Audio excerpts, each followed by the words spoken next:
আমার বয়স যে সময় 4 থেকে 5 বছর বয়স, সেই সময় আমার বাবা আমার আমার একটা বড় ভাই আর আমি আর আমার একটা বড় বোনের বিয়ে দেওয়ার পরে আমার বাবা আর একটা বিয়ে করে আমাদের জেলা থেকে অন্য একটা জেলায় যা বাড়ি করে। আচ্ছা।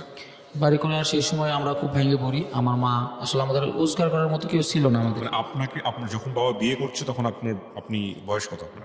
আমার বয়স 5 থেকে 6 বছর হবে। 5 থেকে 6। আপনি বুঝতেন বিষয়টা যে এরকম একটা প্রবলেম হচ্ছে? আমি ওইরকম ভাবে বুঝি না। বোঝে নাই। আচ্ছা, আপনি সবার বড় ছিলেন? না, আমার বড় একটা ভাই ছিল, আছে এখনো। মানে আপনারা 2 ভাই ছিলেন? জি। আপনার মাকে উনি ছেড়ে দিচ্ছিলেন নাকি মাকে রেখে আরেকটা বিয়ে করছেন? মাকে রেখে আরেকটা বিয়ে করছে। ওকে, তারপর? তারপরে আমার বড় ভাই হচ্ছে মানুষের হোটেলে কাজ করে 25 টাকা দিন। ওই সময়টাতে? জি। ওকে। আমার মানুষের হোটেলে 25 টাকা দিন কাজ করে আমাদের খাওয়ায়। তো তারপরে 6 থেকে 7 মাস পর আমার বাবার একটা খোঁজ আসে, মানে আমরা অনেকদিন যাবত আমার বাবার খোঁজ পাই না। তো 6 থেকে 7 মাস পরে আমার বাবার আমরা খোঁজ পাই যে উনি হচ্ছে দিনাজপুর জেলার একটা থানায় থাকে, ঘোড়াঘাট থানায় থাকে। তো আমরা খোঁজ পাই যে আমার বাবা হচ্ছে ওই জায়গায় থাকে। তো তারপর হচ্ছে আমার মা হচ্ছে ওই জায়গায়, আমার একটা ছোটো ভাই, আমার মার গর্ভে ছিল একটা বাচ্চা ছিল, মানে আমার ছোটো ভাই আর কি এখন যে আছে, ওরা নিয়ে আমি আমার বড় ভাই আমরা সবাই মিলে, আমার পরিবার সবাই মিলে আমরা হচ্ছে যাই আমার বাবার কাছে। যা দেখি আমার বাবা হ্যাঁ ওই জায়গায় একটা মেয়ের এনে ঘর সংসার শুরু করছে এবং আমার সৎ মা প্রেগনেন্ট। তো সেই অবস্থায় সেই দিন সারাদিন থাকলাম আমার বাবার কাছে। তো রাত্রেবেলা আমার বাপের বড় ভাই ছিল আমার বড় আব্বু হচ্ছে সব কিছু ওই জায়গায় গেল, তারপরে মীমাংসা করলো যে দেখ তুই তো একটা ভুল করে ছাড়ছিস, তো এখন হচ্ছে তুই তো দুই পক্ষে খরচ দিবি, ওই পাশে খরচ দিবি এ পাশে খরচ দিবি, দিয়ে স্বল্প লোক মানুষ কর। তো আমার বাবা তখন বলে যে আমি তো একলা কাজ করে এরকম করতে পারবো না, তো ওর যে আমার যে বড় ভাই আছে ফরিদুল, তো বলে যে ওর বড় ভাই আমার সাথে কাজ করবে, আমার বড় ছেলে আমার সাথে কাজ করে আমার দুই বাপরে সংসার চালামো আর কি, এভাবে সংসার চালায়। তো আমার বড় ভাই সেই সময় হচ্ছে আমার বাবার সাথে হচ্ছে, আমার বাবা হচ্ছে মিস্ত্রি কাজ করে, মানে টিনের ঘরের কাজ করে। তো আমার বড় ভাই এসে আমার বাবার সাথে টিনের ঘরের কাজ করা শুরু করে। প্রতি 7 দিন পর পর বৃহস্পতিবার করে রাত্রে আসে, শুক্রবার করে আমার ভাই আমাদের খরচ দিয়া চলে যায়। তো তারপরে আমি একটা মেয়ের সাথে বড়, আমাদের একই এলাকায় বাড়ি, একটা মেয়ের সাথে আমি বড় হই। যে ওই সময় আমি মানে মেয়েটার সাথে বড় হন বলতে কি, মানে মেয়েটা আপনার বান্ধবী ছিল, মানে খেলার পার্টি ছিল, সহপাঠী ছিল, এরকম কোনো কিছু? পাশাপাশি কিন্তু আমরা একই স্কুলে পড়তাম। একই স্কুলে পড়তেন? কোন ক্লাসে পড়তেন ওই সময়টাতে? আমি যে সময় ক্লাস 3-তে। ক্লাস 3 গল্প বলতেন? তো ক্লাস 3-তে যে সময়, সেই সময় আর কি আমি বুঝি যে আসলে ওর সাথে ওর আমার সবসময় দেখতে মন চাই শুধু। আচ্ছা তো আমি ওর জন্য হচ্ছে ওই হচ্ছে আমি হচ্ছে ক্লাস 3-তে ছিলাম, ও ছিল 2-তে। আচ্ছা। তো ওরা আমার দেখতে মন চাই। তো প্রাইমারি স্কুল তো ওর আমার ক্লাস শুরু হচ্ছে 11-12টা থেকে, আর ওর ক্লাস মানে ওর ছুটি হচ্ছে 11:30টার দিকে। তো এই জন্য আমি হচ্ছে ফাইনাল পরীক্ষা ক্লাস 3-তে ফাইনাল পরীক্ষা দিই না, না দেওয়াতে ওই ক্লাস 3-তে ওঠে, আমি আবারও ক্লাস 3-তেই থাকি। মানে ও আগে যায়, আপনি হ্যাঁ, আমি 1 বছর গ্যাপ দিই। 1 বছর গ্যাপ দেওয়ার পরে তো ক্লাস 3-তে ওঠে। তারপরে ওরা আমি দেখি আমার ধ্যান মানে সব কিছু শুধু ওই, আর অন্য কিছুই না। আমার মা আমার বড় ভাই কিন্তু অনেক কষ্ট করে যে আমার বড় লেখাপড়া করানোর জন্য, কিন্তু আসলে আমার ওইভাবে লেখাপড়া হয় না, আমি শুধু ওরে নিয়েই পাগল। তো আমি ক্লাস 1 বছর যাওয়ার পরে আমি যখন সময় ক্লাস 4 উঠলাম, ওই ক্লাস 4 উঠলো। তো আমি একসময় বললাম যে তোমার আমার খুব ভালো লাগে, কারণ আমি ভালোবাসি। তো বলে না, আমরা ভালোবাসা হবে না, তোমার বাবা এরকম, তোমার ফ্যামিলিটা এরকম, আমাদের দ্বারা এই ধরনের ক্লাস 4-এ ওঠার পরে আপনি এই ধরনের কথা বললেন ওকে? জি। আচ্ছা। তো ও আমরা বললো যে না আসলে আমাদের এই ধরনের কোনো সম্পর্ক হবে না, আমাদের যদি একই সাথে তার মধ্যে তোমার বাবা তুই বিয়ে করছে, এই সম্পর্কটা কখনো কেউ মানবে না। তো তুমি হচ্ছে লেখাপড়া করো, আমরা খুব ভালো বন্ধু হিসেবে থাকবো। তো আমরা বন্ধু হিসেবে থাকি। যে সময় ক্লাস 5-এ আমরা পিএইচডি পরীক্ষা দিই, তারপর আমরা বলে যে না তুমি সত্যি আমার ভালোবাসো, আমি তোমার ভালোবাসি। আমার ক্লাস 5-এ পিএইচডি পরীক্ষা দেওয়ার পরে আমি হচ্ছে হাই স্কুলে ভর্তি হওয়ার জন্য রেডি, জানুয়ারি মাসে। তো ও একটা হাই স্কুলে ভর্তি হয়, আমরা বলো যে তুমি অন্য একটা হাই স্কুলে ভর্তি হও। তো আমি বললাম যে কী জন্য অন্য একটা স্কুলে আমি হাই স্কুলে ভর্তি হবো, তোমার সাথে তোমার ভালো লাগে না কিছু? তো আমরা বলে যে না এইভাবে তো লেখাপড়া হবে না, দুজনে একজন লোক, তুমি অন্য একটা স্কুলে ভর্তি, আমি একটা অন্য স্কুলে ভর্তি। তো আমি অন্য একটা স্কুলে ভর্তি হই, অন্য একটা স্কুলে ভর্তি হওয়ার পরে আমি ক্লাস খুব একটা করতে পারি না, মানে স্কুলে যাই ওরা দেখার জন্য, আবার মনে করেন যে ক্লাস ফাঁকি দিয়ে ওই স্কুলে চলে আসি, ক্লাস ফাঁকি দিয়ে ওই স্কুলে চলে আসি, ওরা দেখি। তারপরে এরকম করে 4-5 মাস যায়, যাওয়ার পরে আসলে গ্রামে সবাই জানা গেছে যে এরকম ওরা অনেক ছোটো মানুষ, তারপর ওরা সম্পর্ক করে সম্পর্ক করে এখন এইভাবে 1 বছর চলে গেল। তো 1 বছরের মধ্যে আমার ক্লাস 6 আমার পড়াশোনা হইলো না সেইভাবে আর। আচ্ছা। মানে একবার আমি বাপের কাছে যাই, একবার মার কাছে থাকি, এরকম। আমার ওই মেয়ে আমার কিছু ভালো লাগে না। তো ওই মেয়ে আমার যখন আমি ক্লাস 7-এ উঠলাম ওই স্কুলে, তখনও আমার বলে দেখো আমাদের সম্পর্কে এভাবে কেউ মানবে না, তুমি হচ্ছে ঢাকায় যাও, ঢাকায় অন্য চাকরি করে তুমি একটু টাকা পয়সা করো, তাহলে আমার বাবা মা তোমাকে বিয়ে দিতে পারে। আচ্ছা। আমি এমন বলছি যে বিয়ে দিতে পারে, আমি বুঝি না, তুমি আমার হইবে কি না তাই, তুমি না হলে তা মরে যাবো। আমার দুইজনের কথা এরকম ছিল। তো তারপরে ও আমার ঢাকায় আমার বলে যে হ্যাঁ তুমি ঢাকায় যাও। তারপরে আমি হচ্ছে আমার মার কিছু টাকা চুরি করে ঢাকায় চলে আসি। বয়স কত তখন আপনার? আমার বয়স সে সময় 7 পরীক্ষা দিচ্ছি 13 বছর। 12 থেকে 13 বছর। হ্যাঁ আপনি ঢাকায় চলে আসলেন কিসের জন্য? কিছু করবেন ঢাকায় এসে? হ্যাঁ ঢাকায় এসে আমি টাকা কামাই করবো জানি তারপরে আমার করবে, ওকে বিয়ে শাদী করবেন? হ্যাঁ। এর আগে কখনো ঢাকায় এসেছেন? না। আচ্ছা ঠিক আছে, তারপর? তো আমি ঢাকায় আসি। ঢাকায় আসার পরে আমি গাজীপুর চৌরাস্তায় আসি। আসার পর কোনো কাজ কাম কিছু পাই না। আমি কারো চিনি না, কিছুই না। আমি গাজীপুর ঢাকা শহর চিনি না কখনো। জি। তো আমি একদিন রাস্তায় ছিলাম। রাস্তায় থাকার পরে এখন দেখি যে হচ্ছে আমার বাপ দাদা তোমার কিন্তু মিস্ত্রি কাজ করতো। তো আমি হচ্ছে ওই কাজ করার মানে দেখি যে মানে রাস্তার বাতায় হচ্ছে মানুষ হচ্ছে কাজ করতেছে, মিস্ত্রি কাজ করতেছে। জি। তো আমি একজনকে বলছি যে মামা আমার একটু কাজ দেবেন, আমি বড় লোক হবার চাই। ডিরেক্টলি হয়ে বলছেন? হ্যাঁ আমি এভাবে বলছি যে আমি বড় লোক হবার চাই, আমার অনেক টাকা দরকার, আপনি আমার একটু কাজ দেন, আমি অনেক ঢাকায় থেকে অনেক বড় লোক হন। তো তারপরে ওই দেখছি যে আমার হাত পায়ে গা পায়ে ময়লা, তারপরে অনেক ক্লান্ত, আমি সারা রাত গাড়ির ভিতরে ছিলাম, তারপরে এক রাত রাস্তায় ছিলাম। তো ওই লোক আমার হচ্ছে ওই লোকের বাড়ি হচ্ছে বরিশালে। তো ওই লোক আমার একটা কাজ দেয়, কয় যে তুই এই জায়গায় খাবি থাকবি, তো কী সমস্যা আমার রাত্রেবেলা বলবি, কাজে সারাদিন আগে কাজ করি। আমি গোসল টুসল করে কাজ কাম শুরু করি। তো রাত্রেবেলা মামার কাছে ওই মামা করে বললাম ওই লোকে। তো মামা বলে যে হ্যাঁ এখন বল তুই তোর কাহিনী। তো আমি সব কিছু খুলে বলি যে মামা এরকম এরকম একটা মেয়ের জন্য এইভাবে আসছি আর কি আমি। আচ্ছা। তো আসছি কই দেখ এইভাবে তুই আসছিস, তোর মা এখন গ্রামে এভাবে কষ্ট করে থাকে, তোর বড় ভাই এভাবে কষ্ট করে, তোর একটা ছোটো ভাই আছে, এরকম ঠিক হবে না, তুই আমার সাথে থাক, কাজ কাম কর, তুই এমনি টাকা পয়সা হতে পারবি, আল্লাহ ভরসা ইনশাল্লাহ, আমি তোর পাশে আছি সবসময়। তো আমি তারপর মামার সাথে 6 মাস কাজ করি। 6 মাস কাজ পরে রোজার ঈদ আসে। আচ্ছা। তো আমি আসলে দেখি যে আসলে সবাই ঈদে বাড়ি যাচ্ছে, কিন্তু আমার আসলে এভাবে বাড়ি যাওয়া হয় না। কিন্তু এর মধ্যে আমার সবাই জানা গেছে যে আমি ঢাকায় থাকি, মানে এলাকার কিছু লোক যে জায়গায় ছিল আমি জানি না। তো হঠাৎ 1-2 দিন পর একজনের সাথে দেখা হয়। তো ওইভাবে আমার মা বাবাকে জানা গেছে, মা বড় ভাই জানা গেছে যে আমি ঢাকায় থাকি। তো ওরা ওই জন্য আর আমার করেনি কি, ওই অগ্র থেকে খোঁজখবর নেয় আর কি, আমার এলাকার খোঁজখবর নেয়। আচ্ছা। তো তারপরে এখন আমি ওই জায়গায় থাকি। তো ঈদের সবাই বাড়িতে যাই, কিন্তু আমার বাড়িতে যাওয়া হয় না ওই মেয়ের জন্য। তোরা আমি মেসেজ দিই, সেই সময় একটা মেসেজ দিই বাটামাল ফোনে। তো আমি মেসেজ দিই, কিন্তু ওই মেসেজের কোনো অ্যান্সার দেয় না। এই মেসেজটা আপনি ও তো ফোন ইউজ করেন, আপনি কাকে দিলেন না, ওর বাবার ফোন ছিল। বাবার ফোনে এই মেসেজ পাঠাইছেন? হ্যাঁ। তো এটা কেমন একটা বিষয় হয়ে গেল না? যাই হোক, তারপর? ওর বাবার ফোন তো আমরা আগে স্কুলে থাকতে চুরি করে কথা বলছি। আচ্ছা, কিন্তু মেসেজ পাঠাইলে তোর বাবা দেখে ফেলার সম্ভাবনা আছে না? তোর বাবা তো এই ধরনের কিছু বুঝে না। ও আচ্ছা আচ্ছা। ওর বাবা কিছু বুঝে না, শুধু ওইটা আমার মাঝে আর ওর মাঝে। আচ্ছা, ওর আর কোনো বোন টোন ভাই ছিল না?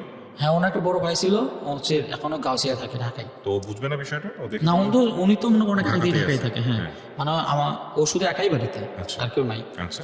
তো ওর আমি মেসেজ দেয়, ওগুলো অ্যান্সার দেয় না। পরে আমি ঈদে বাড়িতে যাই। ঢাকাতে আসার কতদিন পরে ঘটনা এটা?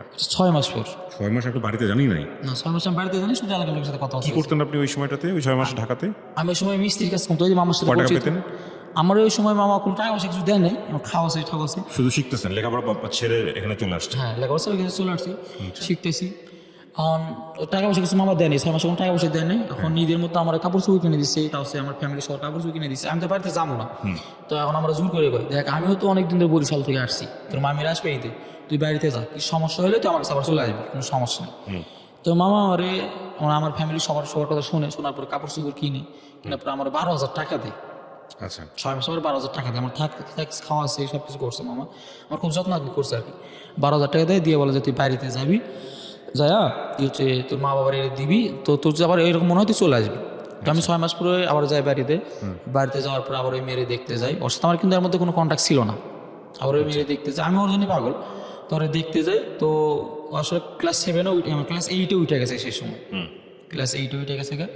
তো সেই সময় আমি আবার মনে করেন যাই আর আসলাম না ঢাকাতে, আর আসলাম না ঈদের পর ঢাকাতে না এসে। এখন আমি হচ্ছে আমার বাপের সাথে মিস্ত্রি কাজ করা শুরু করলাম, আমার বড় ভাইয়ের মতো বাবার সাথে মিস্ত্রি কাজ করা শুরু করলাম।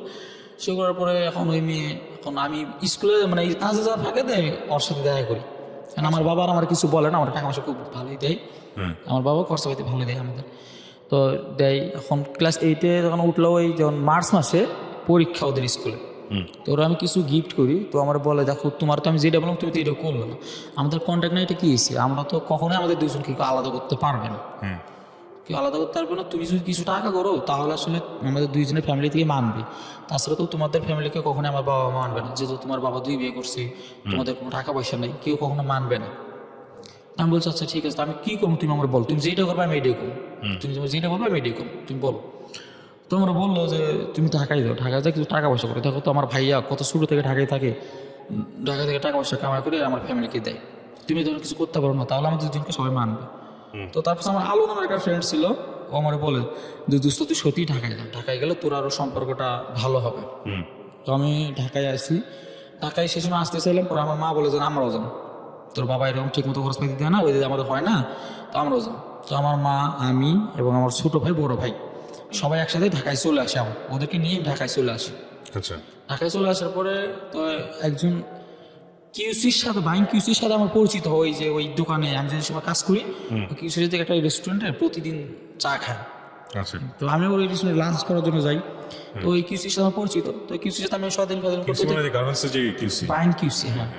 তো ওনার সাথে পরিচিত হয়, তো উনি আমার বলে যে তুই এগুলো কাম করস কে, তুই তো গার্মেন্টস চাকরি করতে পারস। তুই বললাম যে স্যার আমার চাকরি দিবি কি, আমি ছোটো মানুষ, গার্মেন্টসের সামনে এগুলো তো মানুষ নেয় না। কয় তোর চাকরি দেবো আমি, পাগল ভয় করছে। আচ্ছা, তো তুই কালকে হচ্ছে স্কোয়ার গার্মেন্টসের সামনে যাবি, দেখবি আমি আসবো, আসার পর আমি তোর অন্য একটা গার্মেন্টসের সামনে নিয়ে যাবো। তো আমি তারপর আমি হচ্ছে সেই সময় কিন্তু আমার মারে ভাইরে দিয়েছি ঢাকায়। আচ্ছা, তো আমার মা চাকরির জন্য ঘুরে, আমার মার শুধু চাকরি হয়, বড় ভাইয়ের কোনো চাকরি হয় না। তো আমি ওই মানে পরের দিনে সকালবেলা মামারে বললাম যে মামা আমি তো আজকে গার্মেন্টসের সামনে যাবো, কয়কে বললাম যে মামা ওই যে আমার ভাই স্যার বলছে চাকরি নিয়ে দিবি আমার গার্মেন্টসে, না জানি কত টাকা বেতন পাবো, আমি চাকরি করবো। আচ্ছা ঠিক আছে যা, তোর মামার সবসময় মনে রাখবি, তোর মামা সবসময় তোর পাশে আছে। তো তারপর ওই লোক আমারে সকালবেলা আমি যখন দেখা করি আগে, এখন ওই লোক অফিসে হচ্ছে 11টার সময়, আমি 11টার মধ্যে গেটে দাঁড়ায় থাকি, 11টার মধ্যে গেটে দাঁড়ায় থাকি। ওই লোক আমার 11টা বাজে ডাকে নিয়ে আসে, দেখে গেটে যে আমি দাঁড়ায় আছি, উনি গাড়ি থেকে নামে, গাড়ি থেকে নামে না, গাড়ি থেকে নামার পর দাঁড়ায় আসো, হ্যাঁ স্যার দাঁড়ায় আছে। তো উনি আমার পরে গার্মেন্টসের মধ্যে না যে একটা চাকরি দেয়, 3033 টাকা বেতন ধরে আমার চাকরি দেয়। তো ওনার কাছে থাকি আমি 1 বছরের মতো। আচ্ছা, 1 বছরের মতো উনি আমার বেতন করে দিল 7,800 টাকা। আচ্ছা, 7,800 টাকা করতে, এর মধ্যে ওই মেয়ের সাথে আমার মেসেজ আবার কথা শুরু হলো, কথা শুরু হলো। এখন আবারও ওই রোজার ঈদ, আমার এখন একদিন বলে যে দেখো আমার বিয়ে ঠিক হয়েছে। কিন্তু আমার বিয়ে ঠিক হয়েছে আমি বুঝলাম না, ওই যে ইচ্ছির পরে বিয়ে ঠিক হয়েছে, পরীক্ষার রেজাল্ট দিলে বিয়ে দিয়ে দেবে। এটাও বলেছে? হ্যাঁ। তো বলছে, তো তারপরে আমি কইছি যে এই যে আমি কি করবো কও, তুমি আমার যেটা করবে আমি এটাই করবো, তুমি আমার যেটা করতেছো আমি এটাই করতেছি, তারপর যদি তুমি এরকম করো তাহলে তো আমার জীবন নষ্ট হয়ে যাবে। তো ওর আমি রোজার ঈদে বাড়িতে গেলাম, পরে আমাদের সবাই নিয়ে বাড়িতে যাওয়ার পরে দেখি ওর বাড়িতে অনুষ্ঠান, ওর বিয়ে। তো আমি খুব একটা বাড়িতে থাকি না, তো সে সময় আমাদের বাড়ির আশেপাশে কিছু ছেলেবেলে থাকে যারা হচ্ছে ঘুমের ট্যাবলেট খায়। তো ওই ঘুমের ট্যাবলেটগুলো আছে, তো আমার এলাকার পাশে হচ্ছে ছেলেগুলো ওগুলো খায়, নেশা করে, আর আমি সব বুঝি না। তো আমি আসলে ওর বিষয়ে আমার খুব খারাপ লাগছে, মানে আমার কেমন জানি লাগতেছে, আমি যেন মরে যাবো এরকম আমার পরিস্থিতি। তো আমি হচ্ছে একজনকে বলি যে ভাই আমার কিছু কর, আমার মায়েরা ফেলা তুই, তাছাড়া তো আমি বাঁচব না, আমি বাঁচব না। পরে ওই আমার কিছু ঘুমের ট্যাবলেট দেয়, তো আমি ঘুমের ট্যাবলেট খাই। এখন খাওয়ার পরে দেখি যে হচ্ছে মানে ঈদের দিন, আমি ঈদের আগের দিন রাতের বেলা খাইছি, তো দেখি যাচ্ছে ঈদের পরের দিন সকালবেলা আমি ঘুম থেকে উঠছি, আমার বাড়িতে সবাই কান্দাকাটি, ঈদ তর্কে করেন ওইভাবে করেনি, কান্দাকাটি। তো ঈদের একদিন পরে আমি ওইভাবে উঠলাম, দেখি আমার শরীরে স্যালাইন, তারপর আমার অন্য জায়গায় মানে স্যালাইন আছে, গোপনীয় জায়গায় স্যালাইন আছে। তো দেখি ওর এখন গায়ে হলুদ ছিল, আর বিয়ের পর দিন গায়ে হলুদ। আচ্ছা, তো ওর গায়ে হলুদ আমি সহ্য করতে পারবো না। তো আমার একটা ফ্রেন্ড আছে, ও আমার যাবে না, আমার ফ্রেন্ড আছে, ও আমার বললো চল ঢাকায় যাই গে। আমি পেছনে কান্নাকাটি করলাম, ওই বলে যে তাকে এভাবে জীবন নষ্ট করে নাকি তুই ঢাকায় চল। পরে আমি সহ্য করতে পারবো না, পরে আমার ওই ভাইটা আমার নিয়ে আসে ঢাকায় নিয়ে আসার পরে আমি মৌসাক মানে গাজীপুর মৌসাকে আমি ওর সাথে এক রাত থাকি। আচ্ছা, থাকার পরে আমি আমার সাথে? হ্যাঁ, তো আমি আমার স্যারের কাছে কল দিই, স্যার আমার সব কিছু নষ্ট হয়ে গেছে। তো আমার স্যার আমার বলে দেখ তোর কত টাকা লাগবে তুই আমার কাছে চলে আমি দেখবো। ওকে। সেই সময় ওর স্যার থাকে হচ্ছে মিরপুর 2 শিয়ালবাড়ি কবরস্থান। স্যার এটা এটা মানে কিউসি। হ্যাঁ সেটা বলেন। হ্যাঁ, উনি আমার ডাকি, তো আমি ওনার কাছে আসি। আসার পরে উনি আমার বলে দেখ অনেক তোর কোনো সমস্যা নাই, তুই হচ্ছে ইয়ে কর, তুই টাকা পয়সা কামাই কর, ওর সাথে ভালো মেয়ে দিয়ে আমি তোর বিয়ে দেবো। তো আমি আমার সান্ত্বনা দিয়ে আমার 2-3 ঘন্টা রাখি, রাখার পরে আমার 1000 টাকা দেয়, যে কাজে যা বাইরে থেকে তুই যেটা মন চায় এটা করে আবার বাসায় চলে আয়। বাসায় চলে আসি, তুই আমার কাছে থাকবি, আমার কাছে খাবি, আমার কাছে সব কিছু করি, মনে করবি আমি তোর বাপ। এটা এইভাবে চলাফেরা করবি, হ্যাঁ আমার সাথে চলাফেরা করবি। তুই যদি চাকরি করতে না গেছে আমি তোর স্কুলে ভর্তি করে দেবো, তুই জীবনটা সুন্দরভাবে চালা। আচ্ছা, তো আমি আসলে ওই যে আমি যে ঘুমের ট্যাবলেট খাওয়া শিখছি শেষ সময়, তো আমি চৌরাস্তাতে অনেকটা মেয়েটার যে বিয়ে হয়ে গেল আপনি বাড়িতে গেছিলেন বিয়েটা আটকানোর জন্য বা দেখার জন্য? না, আমি ওর হাসির জন্য আর কি যাই নাই, ও আমার বলছে যে আইসেন না আপনি। আচ্ছা, ওকে। তো মেয়েটার নাম কি ছিল? পাখি। পাখি, ওকে। তারপর তো আমি আসি, তো আসলে আমি চৌরাস্তা যাই, আমি ঘুমের ট্যাবলেট খুঁজি, তো পাই না, 2-3টা ফার্মেসি খোঁজার পরে কেমন রেগুলার খেতেন প্রতি রাতে? হ্যাঁ, ওর মানে যেদিন থেকে ওটা শুরু হয়েছে ঈদের দিন, একদিন আগে না খেলে ঘুমতো না? না, না খেলে আমি ঠিক থাকতে পারতাম না। হুম। তো তারপরে আমি হচ্ছে চৌরাস্তায় যাই, যাওয়ার পরে আমি অনেক ফার্মেসিতে খুঁজি, ট্যাবলেটটা পাই না। পরে একটা ফার্মেসিতে পাই, তো আমার দেয় না। তো আমার হাত পা ধৈর্য হলেও 8-9টা ট্যাবলেট নিচ্ছি। আচ্ছা। নেওয়ার পর আমি 2-3টা ট্যাবলেট নিয়ে গুঁড়া করে ওই স্যারের বাসায় এসে খাইছি। খাওয়া দাওয়ার পরে দেখছে এটা? হ্যাঁ, না স্যার দেখেও তো খাইতে দিত না কখনো না, স্যার আমাকে খুব ভালোবাসতো। তো আমি খাইলাম, খাওয়ার পরে হচ্ছে আমি আর কিছু বলতে পারি না। এর মধ্যে ওর গায়ে আমার বিয়ে হয়ে গেছে গা, কিছু বলতে পারি না। এখন আমি দেখি হঠাৎ যে আমি হচ্ছে একটা মেডিকেলে, ঘুম থেকে উঠে? হ্যাঁ আমি দেখি একটা মেডিকেলে আমার ডানাতে একটা স্যালাইন আছে, আর পিসাবের দাঁতে একটা স্যালাইন আছে। আচ্ছা আচ্ছা, তার মানে আপনি কি সুইসাইডাল স্টেজে চলে গেছিলেন কয়েকটা ট্যাবলেট খাওয়ার পরে? কত মিলিগ্রামের ছিল এগুলো এক একটা? ওইটা 10 টাকা করেছিল। তো ওইটা হচ্ছে আমি কয়েকটা মিষ্টি খাই, পরে আমি দেখি হঠাৎ আমি মেডিকেলে। হুম। আমার মা, আমার বড় ভাই সবাই ওরা আমার সামনে দাঁড়ায় আছে। তো আমি আসলে চোখে যেমন মা বড় ভাই ঢাকায় থাকতো তখন? না, ঢাকা থেকে মানে ওর কথা শুনে, স্যারের কথা শুনে আসছি। এদিকে আমি 3 দিন ঘুমেছিলাম, আমি কিছু বলতে পারি না। আচ্ছা, তো আপনি ছিলেন গাজীপুরে ওই সময়টাতে স্যারের কাছে? স্যারের বাড়ি গাজীপুর তো নাকি? স্যারের না, বাড়ি স্যারের বাড়ি হচ্ছে চাঁদপুরে। চাঁদপুরে গেছেন আপনি? না না, স্যার তো থাকতো মিরপুরে, স্যারের বাড়ির দেশে। আমি সেটাই বলছি, আপনিও ঢাকাতে, আপনার পরিবারও ঢাকাতে তখন? পরিবার বলতে মা আর ভাইও তো ঢাকাতে নাকি? আমরা তো সবাই তো ঢাকা মানে ঈদ করার জন্য বাড়িতে গেছিলাম। হ্যাঁ। তো আমি আগে চলে আসছি, ওর বিয়ে থেকে আমি আগে চলে আসছি। পরে আমি যখন হচ্ছে যেদিন ট্যাবলেটটা খাইছি, স্যার দেখছে যে আমি উঠি নাই ঘুম থেকে, তো টাকাটাই করছে। পরে বুঝছে, পরে মেডিকেলে নিয়ে যাওয়ার পরে আমার মারে ফোন দিছে, পরে বাড়ি থেকে ওরা সবাই আসছে। ওরা বাড়িতে ছিল মানে গাইবান্ধিতে ছিল? হ্যাঁ, গাইবান্ধা গাইবান্ধা থেকে আসছে। গাইবান্ধা থেকে আসছে। তো গাইবান্ধা থেকে আসছে, তো সেই সময় আমি কিছু বলতে পারি না। এখন স্যার দেখি মানে কপালে হাত দিয়ে আছে, মানে আমার চোখ মেলার সাথে আমার ঠাস করে দিল। আপনার মার নাম্বার পেলো কিভাবে আপনার স্যার? আপনার মায়ের নাম্বার বা এই নাম্বারগুলো দিয়ে রাখছিলেন আগে থেকে? না, ওই তো মনে করেন যে আমি যে মা বাইরে নিয়ে আসলাম, হ্যাঁ। সেই সময় তো স্যার আমার বাড়িতে মানে বাসায় বাজার টাজার করে দিত। আমার খুব ভালোবাসতো স্যার। ও আচ্ছা আচ্ছা স্যার আমার অনেক ভালোবাসতো। আচ্ছা, ঠিক আছে। তারপর মারছেন? তারপর? তারপর স্যার আমার একটা থাপ্পড় দিল কষায়, দিয়ে কয় আরাম যা, তোর আমি বলছি যে আমি তোর বাপের মতো, তুই জীবনে যা যাবে আমি তাই দাম, তোর কি সমস্যা আমার বল, তুই এই ধরনের কাজ করতে চাস? জানতো যে আপনি একটা মেয়ের সাথে এরকম একটা সম্পর্ক? হ্যাঁ, এটা আসলে সবাই জানতো। আমি পুরো অফিসের ভিতরে আমার এই যে হাত কাটা, আমার শরীর কাটা, এগুলো শুধু এই মেয়েটার জন্যই। আমি আমার প্রত্যেকটা গেঞ্জিতে শুধু ওর নামই লিখে রাখতাম। আচ্ছা। আমার মানে প্রত্যেকটা দিন আমি ওর নাম লিখতাম। হুম। তো আমার অফিসে সবাই জানতো, প্রায় অফিসে 4000 মানুষ, সবাই জানতো যে একটা ছেলে আছে, ছেলেটা গ্রামের একটা মেয়েরা ভালোবাসে এরকম। সবাই জানতো, কম বেশি সবাই জানতো আর কি। তো তারপরে স্যার আমার এরকম করলো, পরে বিয়ে হওয়া যায়। তো কন্টিনিউ আমার সাথে কথা বলে, কিন্তু আসলে আমি সেই সময় ঠিক থাকতে পারি না, ওই ট্যাবলেট না খেলে আমার হয় না। আচ্ছা। ওর কথা মনে হলে আমি ট্যাবলেট খাই, আর আমি ব্লেড দিয়ে হাত কাটাকাটি করি। এটা আমার এক ধরনের নেশা সেই সময়, হাত কাটাকাটি করি। এখন ওর সাথে যেই সময় আমার একদিন ওর জামাইয়ের ফোন দিয়ে আমার কল দিছে, বলতে বলে কেমন আছো তুমি? ভালো আছি। এইভাবে কথাবার্তা আবার শুরু হয়, কন্টিনিউ কথাবার্তা শুরু হয়। তো বলে যে দেখো আমার সাথে বিয়ে হয়েছে ঠিক আছে, কিন্তু ওর সাথে আমার কোনো কিছু হয় নাই। ওর সাথে আমি ওরা একদিন বুকেও জড়াই নেই নাই, কিংবা আমার নেয় নাই। এটা বিয়ে করার কয়দিন পরে ফোন দেয় উনি? উনি 4 থেকে 5 দিন। 4 দিন থেকে 5 দিনের পরে পাখি আপনাকে ফোন দিচ্ছে? হ্যাঁ, পাখি আমাকে ফোন দেয়। ওকে। ফোন দেওয়ার পরে এখন ও আমারে এভাবে কন্টিনিউভাবে কথা চলতেছে। তো 2-2.5 মাস পর ও আমার বলে যে আমি আর বাড়িতে যাবো না। বললাম কি জন্য? আমি তোমার ছাড়া বাঁচবো না, তোমার ছাড়া আমি বাঁচবো না, তুমি আমারে ছাড়া কিছু করো না। দেখলাম যখন আমি কি করবো তুমি আমার বলো।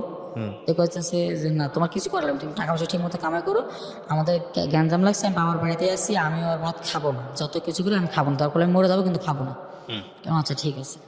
তো আমি সেই সময় ওই ঘুমের ট্যাবলেটটা মানে কিছু কম করার চেষ্টা করি, মানে ওর সাথে তো রাত জায়গায় কথা বলি, এখন আর খাওয়াটা লাগে না, খুব একটা লাগে না, মানে খাই শুক্রবার করে খাই।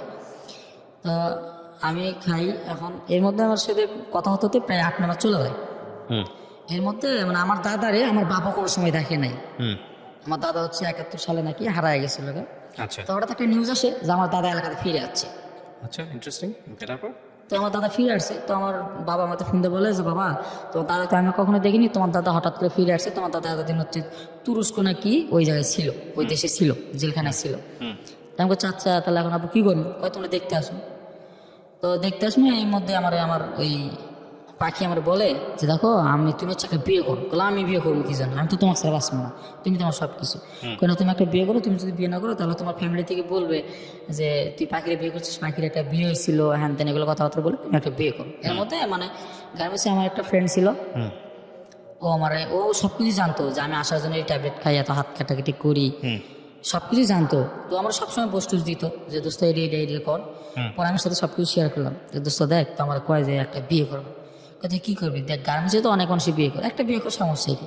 বললাম দেখ আমি ওরেই খুব ভালোবাসি, আমি অন্য করে বিয়ে করবো কীভাবে, কয়েছে আমি কী করবো আসতেস। বললাম যে ওর কথা আমি ভালো পারবো না।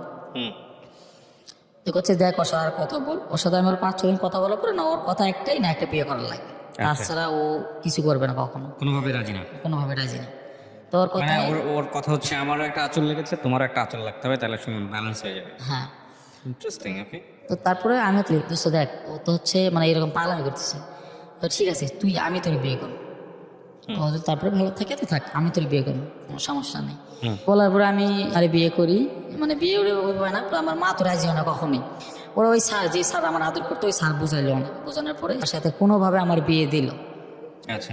মানে শুধু মানে মুন্সিটাকে আর কি কবুল বলাইলো, রেস্টুরেন্ট কিছুই না, শুধু কবুল বলে বিয়ে করাইলো। এখন আমি তো হিমারে নিয়ে বেশ ভালোই আছি এখন আমার মনে হয় যে না এত কিছু করার পরে এত কিছু জানার পরে আমার কাছে আমার এনে ভালোই আছে।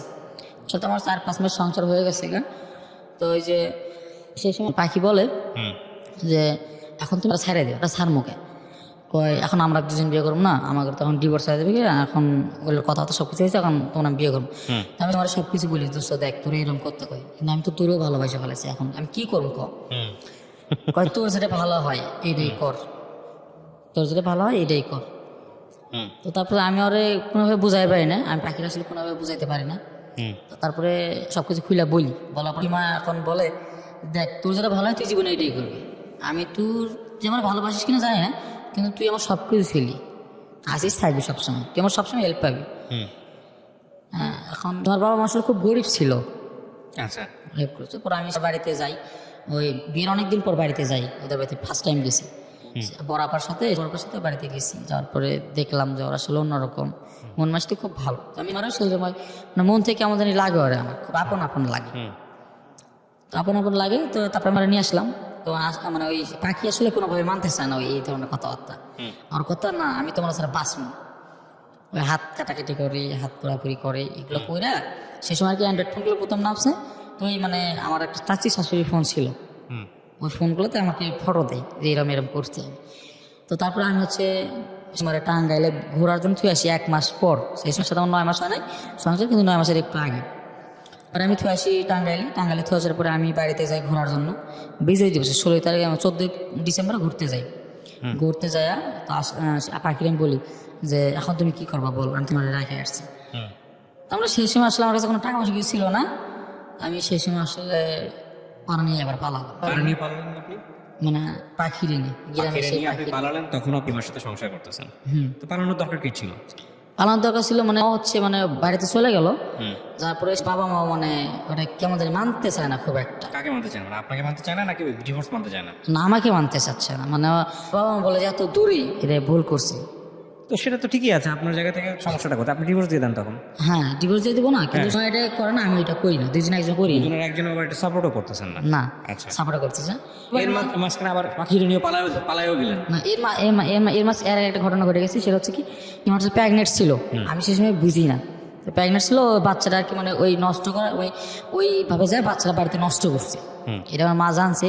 জানার পরে হচ্ছে বড় আপার সাথে গল্প করছে যে আসলে ও তো আসলে এরকম তোর বাচ্চাটা আমি নষ্ট করে দিই, কিন্তু অথচ কিন্তু আমি তখন আপন ভাবি, মানে তখন আমি পাখির সাথে কথা বলি তোমার কাছেই আছে। তারপরে আমার না বইলাই মানে আমার না বইলাই ওই বড় আপার সাথে কথা বইলা মানে হিমান না কি জানি বলে ওইটা করে ফেলে না হচ্ছে করতো কি মানে আমি যে টাকা পয়সাগুলো কামাই করতাম সেই সময় স্যার কিন্তু ভালো বেতন দিত, এটা 14,500 টাকার মতো। আচ্ছা। আমি সব টাকা ওর কাছে দিতাম। ও হচ্ছে মানে শুধু ঘর বাটার সব কিছু দিয়ে মানে 22,000 টাকা আমার স্বপ্ন ছিল যে ওই টাঙ্গাইলে বাড়ি করবে।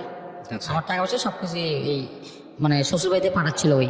আচ্ছা। তো আমার মা কিছু বলেছিলাম যে ছেলে ভালোবাসে এরকম, তারপরেও ভালো থাক, তারপরে পাখিরে বলে ভালো থাক, পাখিরে বলবো। তো আমরা এরকম জানতাম না যে চলে এরকম করবে বাচ্চারা নষ্ট করার পরে।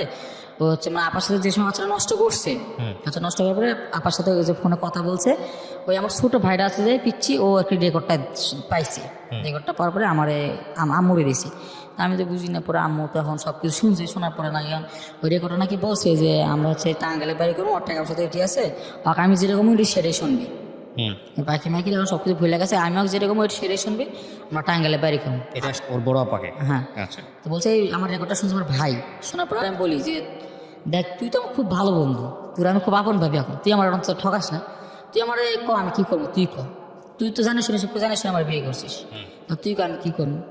এখন ওই যে বলে যে আমি তাহলে ঘুরতে যাবো, তো আচ্ছা ঠিক আছে ঘুরতে যা, সমস্যা নাই।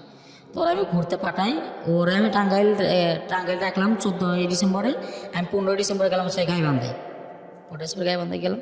তারপর আমি কল দিই, ও কল রিসিভ করতে চায় না। তো আমার একদিন 16 তারিখে রাত্রিবেলা কল দিছে, কল দিয়ে করতেছে কীরকম গ্রামে কীরকম সময় কাটতেছে, তাহলে হ্যাঁ ভালো সময় কাটতেছে, তো তোমার কী খবর বলো, কবে আসবে।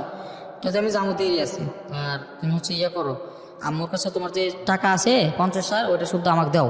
বললাম কি করছে, যেটা শুধু আমি জমিন কিনে যাই, জমিন কিনে যাইতে পারি করবো, আমরা হচ্ছে ইয়েতে যাবো না, গাইবান্ধায় যাবো না।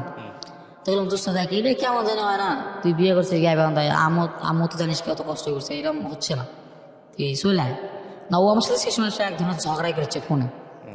তো আমি এখন পাখিরে বললাম যে দেখো এরকম তোমার জন্যেই, তুমি আসলে কীরকম করতেছো আমার সাথে, এই জন্য এরকম হচ্ছে আমার। তো পাখি আমার বলেছিল আমার দুজন পালাম। আচ্ছা, এই হচ্ছে পালানোর ঘটনা? হ্যাঁ, হচ্ছে পালানোর ঘটনা। তারপর? তো তারপরে আমি পালাবার চাইলাম, তো সেদিন রাত্রে পালাইতে পারলাম না, না পারে তা আমার ছুটি শেষ, 18 তারিখে আমার ছুটি শেষ, 3 দিন ছুটি দিয়েছিল আমার ছুটি শেষ, আমি চলে আসবো এখন। তখন কি কিউসি স্যার বিষয়গুলো জানেন না? না, উনি তো জানেন। তখন কি ওনার সাথে আপনার সম্পর্ক আছে না ডিটাচমেন্ট? ওনার সাথে আমার সবসময় সম্পর্ক আছে, কিন্তু ওনারা ওইভাবে বলতে পারি নাই যে স্যার মামা আমার ঠকাচ্ছে কিংবা পাখি এরকম করে বলতেছে, এটা আমি স্যারে বলতে পারতেছি না। মানে আমি সেরকম স্যার একটা ভয় পাইতাম যে স্যার শুনলে আমরা চড়াবে ধরে, এরকম একটা ভয় পাইতাম। তো আমি তারপর হচ্ছে স্যারের কাছে আবার হচ্ছে ঢাকায় চলে আসছি, আসে স্যারের সাথে গল্প করি, স্যার এখন আমি কী করবো কন্ত, যে টাকা পয়সা তো অর্ধেক হচ্ছে টাঙ্গাইলে পার করছে, আর 50,000 টাকা যে আছে ওইটা শুদ্ধ হচ্ছে সীমা হচ্ছে চাইছে এই জায়গা চাইতেছে, তখন আমি কী করবো এই জায়গায়, আপনি কোন আপনি যেরকম না মেয়েটাই করুন, যেহেতু আপনি আমার সব কিছু। তো কই দেখ টাকা পয়সা ভুলে ওই দিকে দেওয়া যাবে না, তোর যেটা ভালো হয় সেটাই করবি, কিন্তু টাকা পয়সা ভুলে ওই জায়গায় দিবি না, আর 2 নৌকা পাড়া দেওয়া বাদ দে, তাহলে ভালো হবে। তো স্যার আমার অনেকক্ষণ বোঝানোর পরে ওই পাখি আবার গ্রাম থেকে ফোন দেয় আমার রাতে ফোন তো কই আপনি যে চলে গেলা, তুমি যে চলে গেলা গা, আমরা হচ্ছে পালামো না। তো আমার সরাসরি বাড়ি থেকে আসছি, খরচা করে টাকা পয়সা নাই। তো আমি স্যারে বললাম স্যার আমার কিছু টাকা দরকার, কী করবি তুই। সে সময় আমার বয়স 16 মাত্র, সে সময় বয়স মাত্র 16, আমার দায়িত্বের কিছুই হয়নি। তো স্যার বললাম স্যার আমার কিছু টাকা দরকার, কী করবি, বললাম স্যার একটু বাড়িতে যাবো ঘুরে আসবো আর কি। আচ্ছা ঠিক আছে যা, কয় টাকা লাগবে। তখন স্যার আপনি যা দিবেন, গাইবান্ধার ভাড়া 400-500 টাকা হলেই হয়। কই 400-500 টাকা হলে হবে, তো বললাম স্যার একটু বাড়িতে কাজ কাম আপনার বেশি করে টাকা দিন। আচ্ছা ঠিক আছে তুই 7,000 টাকা নিয়ে যা। তো আমার 7,000 টাকা দিল, আবার কইলে যে 2 দিন পরে চলে আসবে, আমি ছুটি পাস করে দেবো, 2 দিন পর চলে আসবে। আমি আবার ওই সেদিন রাত্রিবেলায় গাড়িতে উঠি, ওঠার পরে আমি আবার পাখি না পালাই। আচ্ছা, পালানোর পরে স্যারের কোনো খোঁজ দিই না, কারোর কোনো খোঁজ দিই না। আসি হচ্ছে গাজীপুর পল্লী বিদ্যুৎ আমার এক চাচার বাসায়, চাচার বাসায় আসি। এর মধ্যে যে মানে পাখির জায়গায় বিয়ে হয়েছিল, ডিভোর্সটা কিন্তু মানে হবে কালকে, একদিন আগে আমরা পালাইছি। এই পালাইছি, তারপরে আমার চাচা তো আমার যে চাচার বাসায় আসি আমি, আসার পর চাচা সব কিছু না, চাচা আমার গালাগালি করে বলে এখন গ্রামে একটা সমস্যা হবে, কীরকম একটা বিষয় এগুলো, কীরকম একটা বিষয় এগুলো, তো এগুলো বাদ দি বাবা, যেটা ভালো এটা কর। তো আমরা যেটা করছি এটা কর। তো আমি এবার চাচার বাড়ি যাতে চলে আসি স্যারের কাছে, স্যারের কাছে আসি, ওই আমার অনেক স্যারের কাছে আসার পরে স্যার আমার কী করে বিয়ে করায়, স্যার আমার বিয়ে করায়। স্যার বিয়ে করানোর পরে স্যার বলে শুন, বিয়ে করে বলতে কারে বিয়ে করে? আমার পাখিরে, আমি যে পাখিরে নিয়ে চলে আসছি মিরপুর, আবার শিয়ালবাড়িতে। আচ্ছা, বিয়ে দিয়ে দিল ওর সাথে, তার আগে কি আগের বউটার কি ডিভোর্স হলো না? না না ডিভোর্স তো তখন আছে আপনার সঙ্গে? না, ও তো আমার সাথে ঝগড়াই করলো, ঝগড়া পরের সাথে ওর সাথে আমার কন্ট্যাক্ট হচ্ছে না। তো তারপর আমি স্যারের জায়গায় এসে বিয়ে করলাম, বিয়ে করার পরে এখন সব ফোন দেয় বলো তুমি কি টাকা দিবা না। তখন দেখো তুমি টাকা দেবো কীভাবে, তুমি আসো এসে আমাদের টাকা যেগুলোর সাথে নিয়ে আসো, আমার হচ্ছে গাইবান্ধায় বাড়ি করবো না, ওই কোনোভাবে এগুলো মানতেছে, ওর কথা যে আমি টাকা চাই, ওর কথা যে আমি টাকা চাই। তো আমি তাদের বিয়ে করলাম। তো 8 থেকে 9 দিন পর আমার বাবা আমার ফোন দিচ্ছে দিনাজপুর থেকে, দিনাজপুরতে ফোন দিয়ে বলে যে বাবা কই তুমি, বললাম যাবো আমি তো ঢাকায় আছি চাকরি করি। কই তুমি নাকি হচ্ছে অমুকের মেয়েরে না পালাইছো, বললাম হ্যাঁ পালাইছি, বিয়ে করছি। কয় তোর বাপ থাকলে ওগুলো কোনো সমস্যা নাই, তুই হচ্ছে দিনাজপুরে চলে আয়। তো আব্বু আমার নিয়ে যায়, নিয়ে যাওয়ার পরে সে সময় শীতের রাত, নিয়ে যাওয়ার পরে আব্বু ওই জায়গায় আবার নতুন করে বিয়ে করে আমার, ঢাকার বিয়ে আমার বাবা মানতে চায় না, ঢাকা শহরে বিয়ে ওগুলো আমি যাই ভালো লাগে না, আর বিয়ে করে যাই। তো রাত 3টা বাজে আমার বিয়ে করার পরে আমার থুই আসে হচ্ছে সাঁওতাল পাড়ায়, সেই দিনাজপুর বীরগঞ্জ থানায়। মানে আব্বু আবার হচ্ছে এক সাঁওতালের বাড়িতে থুই আসে, সাঁওতাল মানুষের বাড়িতে। আমি কাকা করে বলি বাড়িতে রাখে আসার পরে তো আমার 4-5 দিন থাকি। 4-5 দিনের মধ্যে আমার বাবা আবার কি করছে, যে আমার গ্রামে মানে গ্রামে যে মাতাব্বর থাকে আর কি, মাতাব্বরদের নিয়ে আমার শ্বশুর শাশুড়ির সাথে গ্যাঞ্জামগুলো মিটাইছে। আচ্ছা গ্যাঞ্জামগুলো মিটার পরে একদিন 4-5 দিন পরে একদিন আমার হঠাৎ করে বলে যে ও এখন সব কিছু মিটে গেছে, তোমরা এখন বাড়িতে আসো, বাড়িতে এসে ভালো কিছু করে খাও, আচ্ছা বাড়িতে এসে করে খাও ভালো হবে তাই। তো হ্যাঁ আমি 4-5 দিন পরে আমরা বাড়িতে আসি। সে সময় আসলে ছোটো মানুষ তো কিরকম এরকম মানে মহাত্মা তো আর কি মানতেছে না যে এই বয়সে আমি 2 বিয়ে করলাম কিংবা ওরও 2 বিয়ে হইলো, এগুলো মানতেছে না। তো আমি সেই সময় তখনও মা জানে না নাকি জেনে গেছে? না তখন জানে না। আচ্ছা তখন আপনি পাখিকে কি বলে বিয়ে করলেন, যে আমি কিছুদিন পরে আমাকে ডিভোর্স দিয়ে দিব বা এরকম কোনো কথাবার্তা বলে বিয়ে করছেন? না ওর পাখিকে ডিভোর্স দিলাম কি না দিলাম এটা দেওয়ার কোনো মাথা ব্যথা। কিন্তু এতে আপনার বউ হইতে হবে, এটাই হচ্ছে কথা। আগের হাজবেন্ডকে কি বিয়ে ডিভোর্স দিয়ে আসছে? আপনাকে যে বিয়ে করছে তার হাজবেন্ডকে কি ডিভোর্স দিচ্ছে সে? ওইটা হচ্ছে ঢাকায় এসে ডিভোর্স। তখনও ডিভোর্স দেয় নাই সে? ও আপনাকে তাকে ডিভোর্স না দিয়ে আপনাকে বিয়ে করছে? না তাকে ডিভোর্স মানে ঢাকায় আমার পালে আসার পরে ডিভোর্স দিয়েছে, দেওয়ার পরে আমরা বিয়ে করছি। মানে আপনি বিয়ে করার আগেই মেয়েটাকে ডিভোর্স দিছে, মানে পাখি কি বিয়ে করার আগে দিছে না বিয়ে করার পরে দিছে? বিয়ে কোনটা? করার আগেই দিছে। আগে দিছে। ওকে তারপর? তো তারপর আমি আসলে বাড়িতে থাকে তো এইভাবে হয় না। তো তারপরে পাখি হচ্ছে আমার হচ্ছে বাবা টাঙ্গাইলতে ফোন দেয়, তোমার কথা আমি টাকা চাই। তো 2 মাস এদিকে আমার পাখির সাথে সংসার হয়ে গেছে। তো আমি এখন একদিন হঠাৎ করে ফোন দিয়েছি, তো আমি কই শোনো তুমি যে টাকা বসো না পাখি, তুমি যে টাকা চাও শুধু, আমি তো আসলে টাকাগুলো সব কিছু একজনকে দিয়ে দিচ্ছি। কারে তুমি জানো না আমি একজনকে ভালোবেসি, আমি তোর বিয়ে করছি। তখন ও আমার অনেক গালাগালি করে, গালাগালি করার পর কয় যে তুমি এটাই করলা তো আমার টাকা দিলাম নাকি। মানে ও যে শুধু টাকার জন্য বিয়ে করছে হয়তো এটা আমি জানতাম না, কিন্তু ও আমার খুব ভালো বন্ধু ছিল একসময়, ও আমার সব কিছু জানিয়ে আমার বিয়ে করছে। তো এইভাবেই সাথে আমার কথাবার্তা হওয়ার পরে আমি আবার ঢাকাতে চলে আসি স্যারের কাছে। স্যারের কাছে চলে আসি, আসার পরে আমি আবার হচ্ছে গাজীপুরে একটা অফিসে গার্মেন্টসে চাকরি নেই, স্যারই আমার চাকরিটা নিয়ে দেয়। তো সে সময় একটা চাকরি করার তো হয় না, স্যারও তো এইভাবে বলতে পারি না যে স্যার আমার এরকম এরকম সমস্যা, মানে বিয়ে করছি, স্যার ওইভাবে বলতে পারি না স্যার। তো আমার বউ আসলে সেই সময় 16 বছর বয়সে আমি বিয়ে করছি। তো গার্মেন্টসে চাকরি করতে পারে না, গার্মেন্টস চাকরি করতে পারে না। কে পাখি? হ্যাঁ পাখি গার্মেন্টস চাকরি করতে তখন কোথায়? তো টাঙ্গাইলে। টাঙ্গাইলে ও জেনে গেছে বিষয়টা? হ্যাঁ জেনে গেছে বিষয়, আচ্ছা জেনে গেছে। কিন্তু আমার ওই যে আমার টাকা পয়সাগুলো সব নিয়ে গেছে, ওগুলো আমার ফেরত দেয় নাই, কিন্তু আর ফেরত দেয় না, আরো টাকা পয়সা চায় আমার থেকে। তো এখন তারপর আমি পাখিরে নিয়ে এরকম অবস্থা, আম্মুর সাথে শুধু মানে কিরকম গ্যাঞ্জাম লাগে, মানে চাকরি করতে পারে না। তো আম্মু দিয়ে একটা কথাবার্তা বলে সহ্য করতে পারে না। তো এই বিষয়গুলো নিয়ে আমার মাথা ব্যথা করে, মানে পাখির মাথা ব্যথা করে। তো মাথা ব্যথা করে বমি বমি ভাব হয়। তো আমি কিছু এগুলো তো ভালো না, তো আমার জন্ডিস হয়েছে। ও যে প্রেগনেন্ট, ও নিজে বলতে পারবো যে প্রেগনেন্ট, আমার বয়স তো ভাবে না, শুধু বিয়েই যা হয়েছে বলতে। তো আমি ওর বয়স কত ছিল, আপনার বয়স কত ছিল যখন বিয়েটা করছেন? আমরা 2 সমবয়সী। পাখি বিয়ে করার কতদিন পরে পাখিকে বিয়ে করছেন? 9 মাস। 9 মাস। তার মানে 16 বছরের মধ্যে 2টা বিয়ে করে ফেলছেন? 17 বছরের মধ্যে। 17 বছরের মধ্যে, হ্যাঁ। তো তারপরে আসলে আম্মু হচ্ছে যে আলট্রাসাউন্ড বলে ওইটা করছে। আল্ট্রাসাউন্ড? হ্যাঁ ওইটা করার পরে দেখে যে না পাখি প্রেগনেন্ট না, ওর জন্ডিস হয়েছে। ডাক্তার ঢাকার গাজীপুরে ডাক্তার বলে জন্ডিস। আমি 6000 টাকা দিয়ে পাখিরে পাঠাই দেয় বাড়িতে, আমার শ্বশুর বাড়িতে। কিন্তু আসলে আমার শ্বশুর শাশুড়ি শুধু সবসময় বলতো যে হচ্ছে তোমরা কিছু করো, তোমরা কিছু করো তাহলে ভালো হবে। তো আসলে আমি কি করবো, আসলে সঞ্চয় ছাড়া তো কোনো কিছু সম্ভব না, সব কিছু করতে গেলে সঞ্চয় লাগে। তো আমি আসলে পাখিকে 6000 টাকা দিয়ে বাড়িতে পাঠায় দেয়, ও আমার টাকা দিয়ে জন্ডিসটা ভালো হয়। তারপর আমার কিছুদিন 1 মাস পরে কল দেখো, দেখো আমাকে তো জন্ডিস না, একটা খুশির খবর আছে। বললাম কি খুশির খবর? হচ্ছে তুমি আব্বা হবা। আমি আত্মহারা, কি করলাম? আমার বড় ভাই আছে, আমার বড় ভাই কিন্তু আছে, আমার বড় ভাই কিন্তু বিয়ে করে নাই। আমার বড় ভাই বিয়ে করে, এদিকে আমি বিয়ে করছি, আমার বউ প্রেগনেন্ট। তা আমি খুশিতে বাড়িতে গেলাম, তারপরে আর বললাম তো কথা আমি এখন তো ঢাকা থাকবো না, আমি আব্বুর সাথে কাজকাম করে খামো। তো হচ্ছে এইভাবে আমাদের সংসার ভালো চলবে, আব্বু 4-5 টাকা দিন তো এইভাবে ভালো চলবে। তো এখন ওই বাড়িতে থাকি, বাড়িতে থাকবো না, সে সময় আসে প্রেগনেন্ট, বাড়িতে থাকি। এখন আসার আমি সবসময় বলি দেখো আমি তো আমার বাড়ির সব কিছুই করি, বাজারঘাট সব কিছুই করি, তোমার তো কোনো কিছু অভাব দিই না। তুমি তাহলে প্রতিদিন সকালবেলা করে মায়ের বাড়িতে যাবা না। মানে আমার বইয়ের একটা অভ্যাস খারাপ ছিল, কি হচ্ছে মানে প্রতিদিন সকালবেলা মায়ের বাড়ি যাইতো আমি কাজে গেলেই, আবার হচ্ছে বিকালবেলা চলে আসতো, মানে ওর মা বাবার সাথে সময় সব সময়। তো চলে আসতো, তো এটা নিয়ে অনেক গ্যাঞ্জাম হইলো। তো আমি পারবো নিষেধ করি না, প্রতিদিন যাইতেই থাকে। তো মানুষ শুধু বলে যে না তোর শ্বশুর শাশুড়ি তোর বউরে খাওয়ায়, আমার প্রত্যেকটা মানুষ বলে। তো আমি যে এদিকে সব কিছু করি, আমার টাকা তাহলে যাই কই? আমি বাবার সাথে কাজ করি 400-500 টাকা দিন, আমি 10 একটা বিড়ি খাইতে পারি না, সে একটা বিড়িও খাই না। হুম। তো তারপরে আমার শুধু এটা বলে, তো আমি সব কিছু বাদ দিয়ে ওর সাথে আমি একদিন ঝগড়া করি, দেখো তোমার আমি বারবার বলি যে এবারে জানো তুমি, তারপরে যাও। হ্যাঁ, হওয়ার পরে এরকম হওয়ার পরে যে সময় হচ্ছে আসলে হচ্ছে 9 মাস, 9 মাস ছিল। তো সে আসলে বলে দেখো প্রত্যেকটা হচ্ছে মেয়েরই তো সন্তান প্রথম হচ্ছে বাবার বাড়িতে হয়, তো আমি হচ্ছে তার বাবার বাড়িতে একবারই যাই, তারপরে তুমি সব কিছু করবা, কোনো কিছু হবে না, তুমি সব কিছু করবা, বাচ্চার পরে চলে আসুন। ঠিক আছে যাও, সমস্যা নেই। কিন্তু কেউ নিতে আসে নাই, আচ্ছা। কেউ কিন্তু নিতে আসে নাই। তো সে সময় গেলাম, যাওয়ার পরে ওই পাখির বাড়িতে গেল। হুম।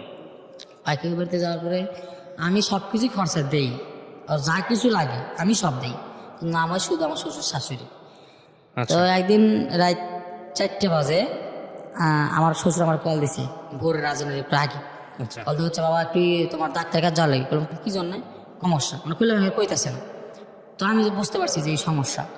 তো আমি হচ্ছে বৃষ্টি হচ্ছে, সেটাতে খুব বৃষ্টি, ডাক্তার আমি ডাকে নিয়েছি বৃষ্টিতে ভিজা, ডাক্তার ডাকে নিয়েছি। ওই ভাই আবার খুব ভালো ডক্টর, জি। উনি গ্রামের সবার খুব ভালো সেবা করে।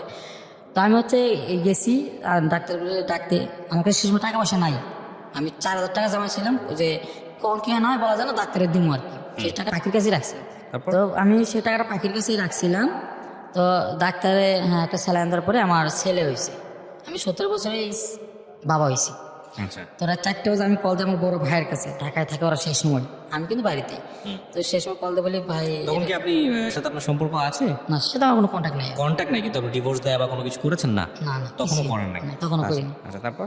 তো তারপরে আমি ভাইয়ের ফোন দিয়ে বলি যে ভাই এরকম এরকম, আচ্ছা ঠিক আছে তাহলে আমরা 10-12 দিন পরে বাড়িতে যাচ্ছি। হুম। সবাই খুশি আর কি, ছোট ভাইয়ের বাচ্চা হয়েছে, সবাই খুশি। তো বাচ্চা হওয়ার প্রায় চুল ফালানো মানে টাকা পয়সা সব কিছু আমারই গেল, কিন্তু সব খরচা আমার। আমার শ্বশুর এই যে বাচ্চা হওয়ার পরে 10 টাকা দিয়ে একটা পানির বোতল পাওয়া যায় বাচ্চাদের খাওয়ানোর জন্য। তো আমি কাজে গেছি, তো আমার পাখি আমার ফোন দিয়ে কইতাছে যে একটা 10 টাকা দিয়ে ডাক্তার কাছে এলাজ বেড়ে যা বলবো যে ভাই পানির বোতল নাকি বাজার 10 টাকা দিয়ে পানির বোতলটা নিয়ে এসো আসতে শোন।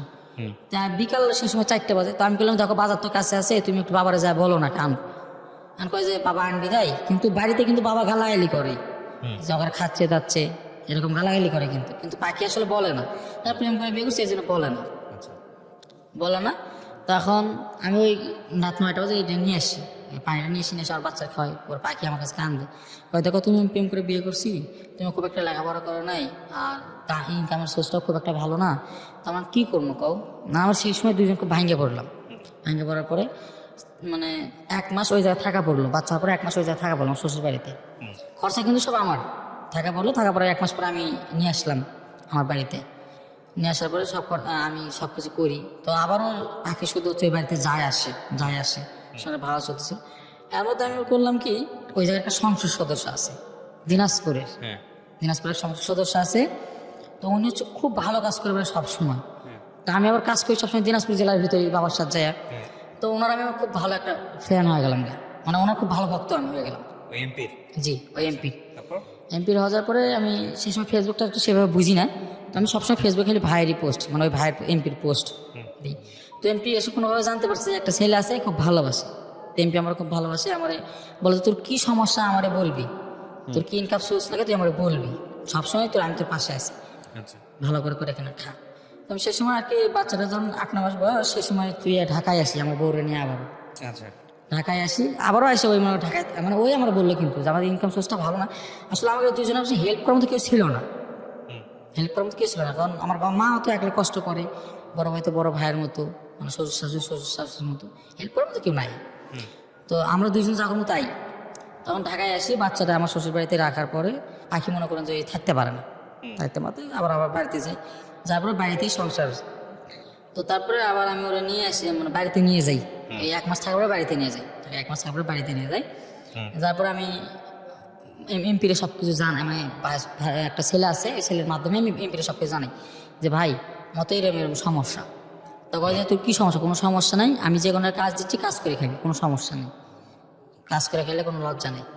তো উনি আমার কাজ কাম করতে দেয়, আমি আমার বাবার সাথেও কাজ করি, ভাইয়ের কাজও করি, ভাই আমার খুব ভালো টাকা দেয়, সে সময় আমাদের ভালো চলতেছিল, ভাই আমার খুব ভালো টাকা দেয়, মানে বাবার সাথে কাজ করার চাই, আমি মনে করেন যে ভাইয়ের যে একটা পোস্ট দিই, ভাইয়ের এই কথা বলি ভাই আমার খুব ভালো টাকা পয়সা দেয়, তো ভালো চলি।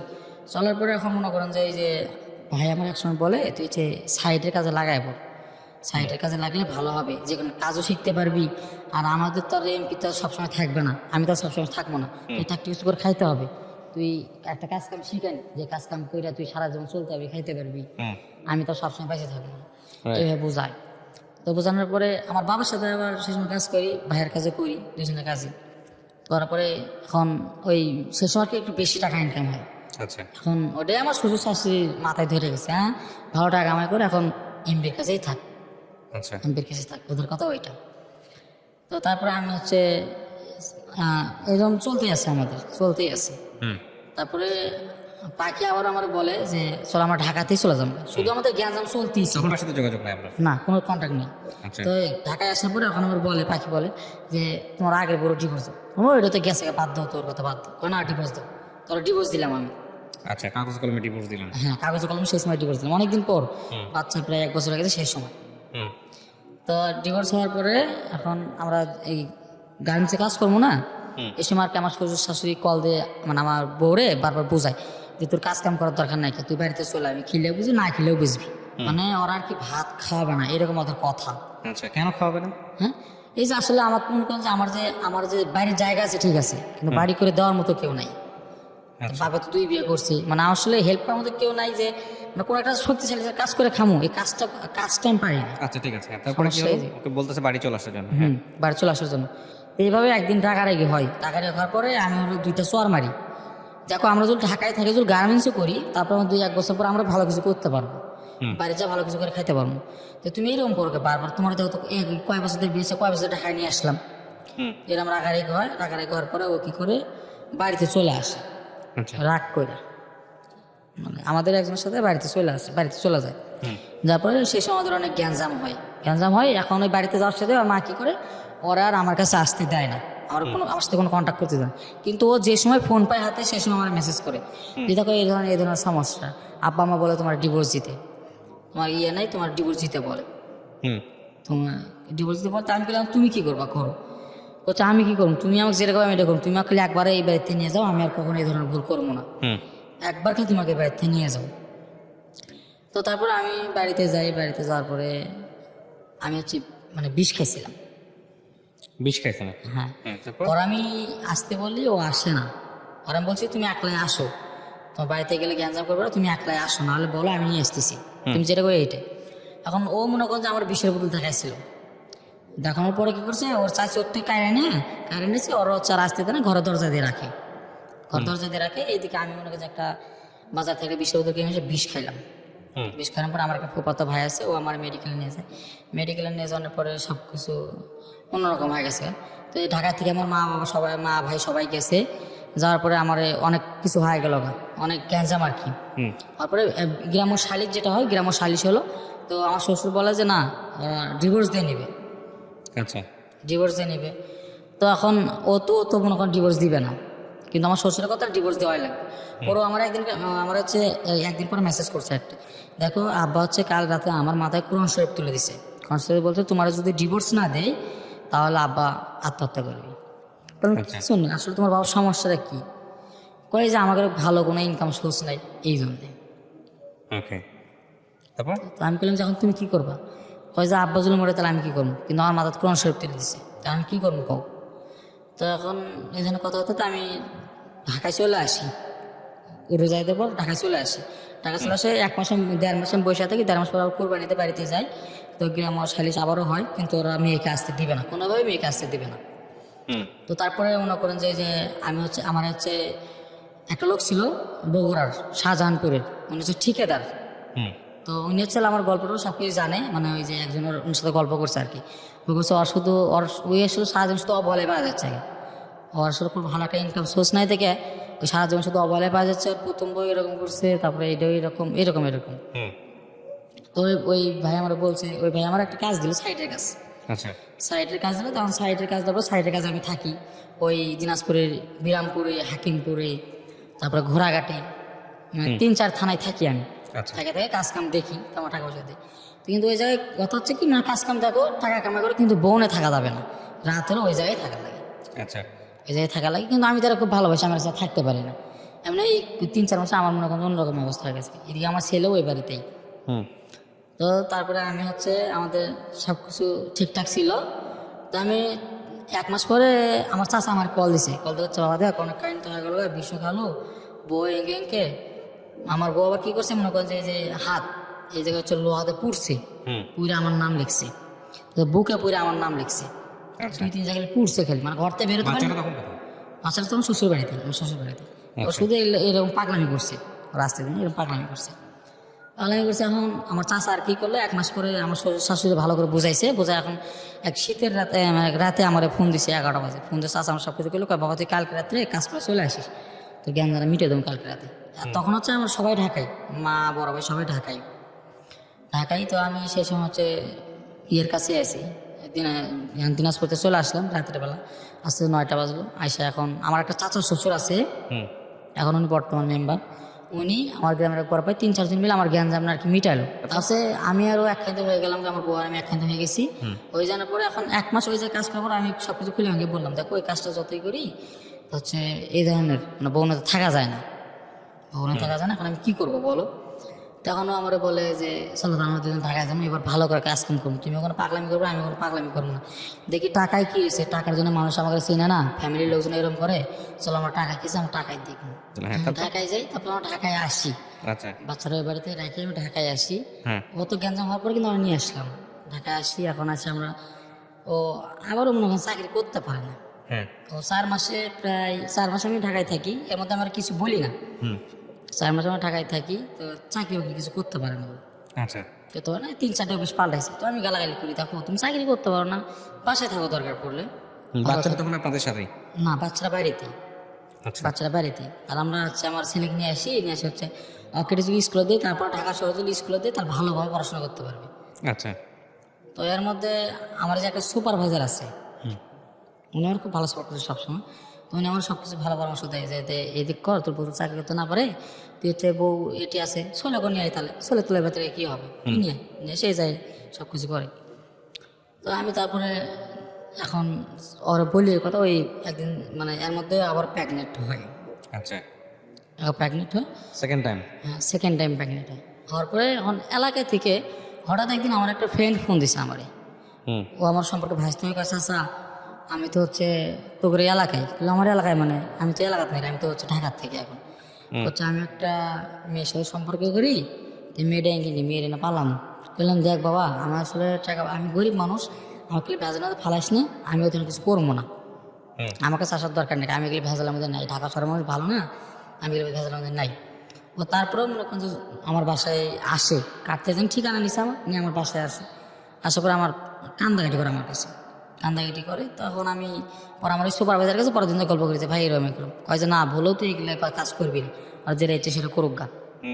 তো পরে ওই ছেলে কী করছে, একলাই মনে করে যে গেছে সেই গাজীপুর থেকে গেছে হচ্ছে হেমায়তপুর। আচ্ছা। হেমায়তপুর গেছে, যা এখন আমার বলতে কয়ে যে চাষা আমাকে বান্ধে রাখছে এই জায়গায়। ও বান্ধে রাখছি, বললাম কে, বলছে আমি বিয়ে করে সে মেয়ে নিয়ে বেড়াচ্ছে, এখন ওরা তো বিয়ে না করতে যাওয়া দিচ্ছে না। তো তার আমি আমার এই যে এলাকার একটা ছেলে থাকে আমার ওই জায়গায়, আমার ভালো বন্ধু, তো আমি ওরে নিয়ে হচ্ছে কই যে বাবা হচ্ছে অক্ত এরকম বান্ধে রাখছে ওই জায়গায়, যত আমরা দুজন যাই, যাওয়ার পরে কি হয় না হয় দেখি, ওই জায়গায় আমরা দুজন গেলাম, যাওয়ার পরে এখন যাই দেখি যে ওরা বিয়ে না করে যেতে তো আসতে দেবে না। তো কাজী আমার বলে যে, কাজী আমাকে দুইজন বলে যে তোমরা দুইজন যে সাথে আছো, তোমরা দুইজন তো ছোটো, তোমাকে তো বিয়ে দেওয়া যাবে না, তোমার কি জন্য আছে? বললাম ভাই আসলে পাইলে আসছে ওই এই জন্য আছে আর কি, তো কি করবেন করেন, আসলে ভুল হয়ে গেছে মাফ করে দেন। ওই ছেলে মনে করছে একটু বদমেজাজি ছেলে, ওই ছেলে কি করে মানে রাগারাগি করে, শ্বশুর শাশুড়ির সাথে ওই জায়গায় রাগারাগি করে, রাগারাগি করে। তখন ওর শ্বশুর কী করে, মানে আমাদের দুইজনকে সাক্ষী বানায়, আমরা সঠিক নামে বলি যে আমার নামে এটা, ওর নামে এটা, বা ওর নামে এটা, সঠিক সব কিছু সঠিক দিয়ে ওই ছেলের বিয়ে করায়। তখন আমরা যে শুনবো না যে মরানা কত, এর আমরা কিছু শুনি নাই। আর মরানা বান্ধিছে হচ্ছে 8 লাখ। কার বহরান এটা? ওই ছেলেটার। হ্যাঁ, মানে যে মেয়েটার জন্য পয়সা গেছে বিয়ে পড়লো, বিয়ে পড়ে মরানা 8 লাখ। ওরা ওই যে আমাকে থাকতেও দিবেন। রাত বাজে প্রায় 2টা, আমি হেমায়তপুর থেকে বাসা লাগে গাজীপুরে। আমি হেমায়তপুর থেকে গাজীপুর আসবো, অগ্রত বাসা টাসা কিছু নাই। আর আমার বাসা আসলে আমি ওইভাবে একলা কাজ কাম করি, ওইভাবে আসলে আমার কাছে টাকা পয়সা নেই যে আমি ওকে পালবো। তো তারপরেও আমি রাত 2টা বাজে ওরা দুজন সব আমার বাসায় আসে। আসার পরে মানে আমার বউ সেই সময় প্রেগনেন্ট, আমার বউ সেই সময় প্রেগনেন্ট। তো আমার বউ আমার বলে যে দেখো আমাদের দুজনের এত কিছু হয়ে গেল, তুমি 20 পর্যন্ত খাইলা, আমরা দুজন মোর বেড়ে গেলাম, তোমার তো একটা বন্ধু আসলো না, তোমার তো কোনো বন্ধু কয় না যে দেখি ওরা একটা ভালো একটা কাজ কাম নিয়ে দেই, ও কাজ কাম করে খাক, এই ধরনের কিছু করে না, শুধু তোমার কাছে না গেলে আসে, তুমি এগুলো বাদ দেবে না। তো আমরা করলাম দেখো 2-1 দিন পর আগে রুম টুম নিয়ে দেয়, আলাদা করে দিন। এখন তারপরে ওই ছেলের বাবা আমার কল দেয়, গ্রাম থেকে কল দেয়, আমাদের গালাগালি করে, কয় তোরাই আমার ছেলে এটা করছিস, 8-10 লাখ টাকা মরানা বান্ধিছি, সেইটা গালাগালি করে। আমার বউ কাজে না আগে আলাদা করে দেয়। ওই ছেলে তো কান্দাকাটি করে যে আমার কাছে টাকা পয়সা নেই, কিছু নাই, যে আমার কিছুদিন রাখি। তো আমি মনে করেন যে দেনা মেনা করে ওরা হচ্ছে আমার বাসায় 1 মাস রাখি, থাকুন খাউন সব খরচ সব কিছু আমি দেই। এই তো রোজারেদের ঘটনা গেছে, রোজারে থাকুন খরচ খাওয়ান খরচ সব কিছু আমি দিই। আসলে আমি যে ঈদে একটা প্যান্ট কিনবো, একটি প্যান্ট কেনার টাকা আমার কাছে ছিল না, ওরা দিতে। তো তারপরে ছেলে 1 মাস পরে চাকরি নেয়, 1 মাস পরে চাকরি নেওয়ার পরে এখন ওর রুমটা আলাদা করে দিলাম। কিন্তু আসলে যে সেকেন্ড যে বাচ্চাটা আমাদের, ওই ওরা কি আমি ভালো বিছনায় রাখলাম, তাকে আমি আর আমার বউ ওই যে মানে টাইসের উপরে থাকি, শুধু টাইসের উপরে থাকে। তারপর হচ্ছে আমার বউ পানি নিয়ে আসতে নাকি পড়ে গেছিল, তো বাচ্চাটা মানে ক্ষতি হয়েছে। ক্ষতি হওয়ার পরে তো আমার শাশুড়ি যে ফোন দিয়ে বলে যে বাচ্চাটা নষ্ট করে দেন তেন। তো আমার বাচ্চাটা এর মধ্যে হচ্ছে বাড়িতে আমার বউরে বাড়িতে পাঠাইলাম, পাঠাইলাম দেখো গ্রাম থেকে টাকা পয়সা কম খরচ হবে, এরকম কিছু করো। তো বাড়িতে গেছে, যা দেখেছে আসলে বাচ্চা নষ্ট হয়ে গেছে। আচ্ছা, বাচ্চাটা নষ্ট হয়ে গেছে। তো তারপরে এখন চলে আসে, 3-4 দিন পরে চলে আসো, 3-4 দিন পর চলে আসে, আমাকে বলে দিচ্ছে যে দেখো তুমি আসলে আমরাই নিজে গ্রামে চলে না, আমাকে তুমি এই ধরনের বন্ধু বান্ধব বাদ দাও, এই ধরনের বন্ধু বান্ধব বাদ দাও, এগুলো আমার ভালো লাগে না। তো আমি ওই ছেলেটা চাকরি না দিলাম, এখন আলাদা রুম নিয়ে দিলাম। আমার বউ বাড়ি থেকে আসার পরে 4 দিন পর বাড়ি থেকে আসার পরে আমি রুমটা ওই ছেলেকে আলাদা করে নিয়ে দিলাম। নিয়ে তারপরে কুরবানি রোজারিতে বাড়িতে গেলাম। বাড়িতে যাওয়ার পরে হচ্ছে ওই ছেলে বাবা যে আছে, মানে যেখানে দেখা পায় আমাদের সেখানকে, আমি আর যে ছেলে গেছিলাম বাসাইতে ওনার ছেলেকে, যেখানে দেখা পায় আমাদের খুব গালাগালি করে, মানে চাকর নিশে আমাদের মারতে, আমাদের জেল খাটাবে, এটা সেটা অনেক কিছু বলে, বাজে বাজে কথা বলে এলাকায়। আমার শ্বশুর বাড়িতে অনেক বাজে বাজে কথা বলছে, সব জায়গায় বাজে কথা বলছে। তো আমার বউ এগুলো সহ্য করতে পারে না, আমার সাথে শুধু ঝগড়া করে। এখন আবার ওই ঈদের ছুটির পরে ঢাকায় চলে আসি। এর মধ্যে ওই ছেলে কিন্তু বাবা মানে একটা বললো না যে আসলে ওগের কোনো দোষ নাই, আমরা হচ্ছে ওগের কাছে যা পড়ছিলাম, ওগের কোনো দোষ নাই, আমরা নিজে বিয়েটা করছি। ওই ছেলে কিন্তু একটা কথা বলেনি, ওই ছেলেরা বলছে যে না ওগের মানে কিছুই বলেনি, কি আর বাবা মা গেলে ও কিছুই বলেনি, মানে ও আমার একটা কেমন যেন একটা গ্রামে দুর্নাম করে দিছে। তো তারপরে হয়ে যায়, তো আমি ছুটিতে ঈদের ছুটি কাটে বাড়িতে আসি। বাড়িতে আসার পরে আবার হচ্ছে কি যে আমি রাত 3টা বাজে নামছি গাড়ি থেকে, রাত 3টা বাজে নামছি। আর ওই তো যেই ছেলেটা আমার সাথে গেছিল ওরে বিয়ে করাইতে, ওই ছেলে কী করছে আরেকটা মেয়ে না আমার বাসায় আসছে পাইলে। তা আমি তো গেট খুলি, দরজা খুলি না, যে আমার এই জন্য ভেজাল হয়, আমি দরজা খুলবো না, তোর সে কী করবি করার না। তো তাও আমাদের বাড়িওয়ালা কয় যে দেখ তোরা এগুলো বাদ দিই, অগ্র হচ্ছে চালু করে আজকে রাতটা রাখার পরে অগ্র হচ্ছে সরাবি, এইগুলো বাসাতে ভেজাল রাখবি না, আমরা জানি তোরা দুজন খুব ভালো, তোরা দুজন খুব ভালো আসিস, তাহলে তোদের কাছে ভেজাল আসে কি জন্য। তা আমি করছি যে আঙ্কেল আপনি তাহলে একটু মানা করে দেন, এরা যেন আমার বাসাতে না আসে। তারপরে ওরা দিন সকাল হওয়ার পরে আমার ওয়াইফ মানে চাকরি নিছে। আচ্ছা, চাকরি নিয়ে অ্যাপেক্সে চাকরি করছিল, অ্যাপেক্সে গেছে। অ্যাপেক্সে তারপরে আমি এদের দুইজনে কিনা বাইরে হয়েছি, বাইরে করলাম যে বাবা আমার বাসাতে চলে যা, আমি একলা চাকরি, আমারই হচ্ছে না সমস্যা, তোর চলে যা। তো চলে যাওয়ার কথা কয় আরো দুজন সহকার বিয়ে করে দিই, মানে ওই দুজনকে নিয়ে আমি আসি ঢাকা মোহাম্মদপুর। নিয়ে আসার পরে এই যে আমার একদিন থাকা লাগে, অথবা আমার বউ ওই জায়গায় একদিন হচ্ছে আমার মামির কাছে থাকে, আমার মামির বাসা আছে আমার মামির কাছে থাকে। কিন্তু ও একদিন সারাদিন নাকা থেকে ডিউটি করে, সারাদিন নাকা থেকেছে, পরের দিনও নাকা থেকে ডিউটিতে গেছে। তারপরের দিন এরা বিয়ে করলো, আমি ওগুলোর মধ্যে ভেজানো যায়নি। বিয়েটা করার পরে এখন রাত 2টা বাজে আমি হচ্ছে গাজীপুর পৌঁছেছি, পরের দিন একদিন পর রাত 2টা বাজে গাজীপুর পৌঁছেছি। এখনও আমার সাথে রাগারাগি যে তুমি এরকম করতেছ, আমার দ্বারা এগুলো হবি না, রাগারি করতেছে, মানে ভাত রাঁধুনি খাইনি, কিরে আমার অবস্থা, কান্দাকাটি করতেছ। এখন তারপরে এখন বাড়িতে যাবি কে, মানে আমার মা ফোন দিচ্ছে বাড়িতে হচ্ছে না, এগুলো তো বাড়িতে তোরা। আমি আর করছি আচ্ছা ঠিক আছে, তুমি বাড়িতে যাও তো বোন, এগুলো কাহিনী ভালো লাগে না, সারা জীবন আর কত কী করবো কও, তুমি সারা জীবন যেটা কো এটাই করি। কিন্তু আসলে তারপর তুমি মন পাচ্ছি না, আমি বলি আর তুমি কই মন পাবা কীভাবে, তোমার তখন ভালো কোনো ইনকামই নেই। আসলে আমি যে ইনকামটা করবো, যে কোনো একটা ব্যবসা করবো, এগুলো টাকা পয়সা লাগে। আমার তো কোনো বাপও নেই যে হেল্প করে আমার টাকা পয়সা দিবি, ব্যবসা আমার কেউ তো নাই যে আমাকে হেল্প করবে একটু। তাই আমি কই যে শোনো, আমরা তো ঠিক মতো যদি একটা বছর গার্মেন্টস করি, দুইজনে যদি মিলে যদি গার্মেন্টস করি, একজনের টাকা খামো আরেকজনের টাকা রাখবো, তাহলে আমরা এক বছরে ভালো কিছু করতে পারবো না। ওর কথা ওইটা না যে একলা চাকরি করো, একলা সব কিছু করালে। আমার শ্বশুর কথা এটা। তারপর আমি আমার ওয়াইফ, আমি আমি পরের দিন অফিসে চলে আসছি, আমার অফিস খুলছে, আমি অফিসে চলে আসছি। পরে আমার মামি খুঁজছে যে মামি আপনি আমার গাড়ি তুলে দেন, আমি বাড়িতে যাবো। পরে মামি কিছু না, বাড়িতে যাওয়া হবে না তুমি, আসো করে আসলে আমি গ্যাঞ্জাম মিটেছি বলছে। তো বলার পরে কি বলছে, আমার মামাতো ভাই ছোট, আমার মামাতো ভাই আছে আমার কাছে অনেক ছোটো, আমার মামাতো ভাইরে বইলে আমার মামাতো বোনের সাথে করে গাড়িতে ওইটা জিনিসপাতি যা ছিল, আমার একটা ফোন সহ, আমার একটা ফোন ছিল, ফোন টোন সব কিছু সহ, একটা গ্যাসের চুলা বন্ধ রেখেছি, সব কিছু সহ মনে করেন যে রাগের মাথায় নিয়ে চলে গেছে। আচ্ছা, রাগের মাথায় নিয়ে চলে গেছে। পরে আমি ওরা মেসেজ করি যে শোনা ভাই তুমি রাগ করো না, আমার ভুল হয়েছে এরকম এরকম। ওরা আমার মেসেজ করে ঠিক আছে এরকম এরকম। কিন্তু মনে করেন যে ওরা হচ্ছে হঠাৎ করে একদিন হচ্ছে আমার ফোন দিছে, ফোন দিয়ে করছে কালকে না বলে আমার ডিভোর্স দিয়ে নিয়ে যাবি। আর আমি কী করবো? ওর ওয়াইফ? হ্যাঁ। কেন কে ডিভোর্স দিয়ে নিয়ে যাবি তোমার? তো করছে যে আর বাড়ি থেকে চাপ দিচ্ছে। আপনার বাচ্চার বয়স কত তখন বড়টার? তো আমার বাচ্চা শুনে 3 বছর বয়স। তো আমি বললাম যে দেখো এইরকম কাহিনী তো করা ঠিক না ভাই, ভালো কাজ অবশ্যই পারবো, আর সঙ্গে দুজনে একসাথে কিছুদিন চাকরি করে আমার ভালো কাজ পারবো।